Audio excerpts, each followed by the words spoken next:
Operation सिंदूर में करारी हार के बाद पाकिस्तान की सरकार और सेना में खलबली मची हुई है।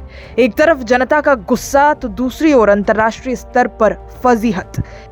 ऐसे में अब पाकिस्तान की सियासत और सेना दोनों ही मिलकर अपनी इज्जत बचाने की नाकाम कोशिशों में जुटे हुए हैं। सबसे पहले बात करते हैं उस बड़े कदम की जिसे पाकिस्तानी सेना ने उठाया है। सेना प्रमुख जनरल असीम मुनीर को अचानक से फील्ड मार्शल बना दिया गया। ये कदम सिर्फ एक प्रमोशन नहीं बल्कि एक सियासी और सैन्य चाल है ताकि देश के अंदर ये संदेश दिया जा सके कि सेना अब भी मजबूत है, नियंत्रण में है और ऑपरेशन सिंदूर से उसकी प्रतिष्ठा पर कोई असर नहीं पड़ा।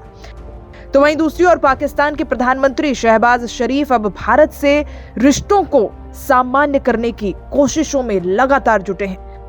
लेकिन ये कोशिश भी बड़ी दिलचस्प है। शरीफ ने अब सऊदी अरब से मदद की गुहार लगाई है, एक ऐसा देश जिसे इस्लामिक दुनिया का रहनुमा कहा जाता है। शहबाज शरीफ का कहना है कि भारत और पाकिस्तान के बीच तत्काल बातचीत की जरूरत है और इसके लिए सऊदी अरब एक तटस्थ स्थान बन सकता है। शहबाज शरीफ का दावा है कि ये प्रस्ताव उन्होंने अपने बड़े भाई और पूर्व प्रधानमंत्री नवाज शरीफ से सलाह के बाद दिया है। लेकिन अंदरूनी हलकों में चर्चा ये भी है कि जनरल असीम मुनीर ने खुद ही अपने प्रमोशन की रूपरेखा तय की थी और इसका श्रेय अब शरीफ सरकार लेने की कोशिश कर रही है। तो वहीं टीवी पत्रकारों के साथ एक खास बातचीत में शहबाज शरीफ ने बताया, अगर भारत से बातचीत होती है तो पाकिस्तान की ओर से 4 ही प्रमुख मुद्दे होंगे: कश्मीर, पानी, व्यापार और आतंकवाद। अब गौर कीजिए, पाकिस्तान आतंकवाद के मुद्दे को वार्ता में शामिल करना चाहता है, जबकि भारत साफ कह चुका है कि आतंकवाद के रहते कोई बातचीत संभव नहीं है। इसके अलावा सिंधु जल समझौते को भी भारत ने पहले ही ठंडे बस्ते में डाल दिया है।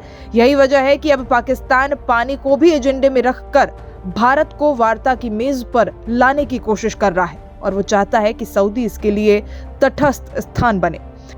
पत्रकारों ने जब शहबाज शरीफ से पूछा कि क्या चीन बातचीत के लिए एक तटस्थ स्थान हो सकता है, तो उन्होंने साफ कहा कि भारत कभी इसके लिए तैयार नहीं होगा। लेकिन उन्होंने जोर दिया कि सऊदी अरब एक ऐसा देश है जहां बैठकर शायद भारत बात करने को राजी हो जाए, मगर क्या वाकई ऐसा होगा? हकीकत यह है कि ऑपरेशन सिंदूर के बाद पाकिस्तान की अंदरूनी हालत बेहद खराब है। आम जनता में गुस्सा है।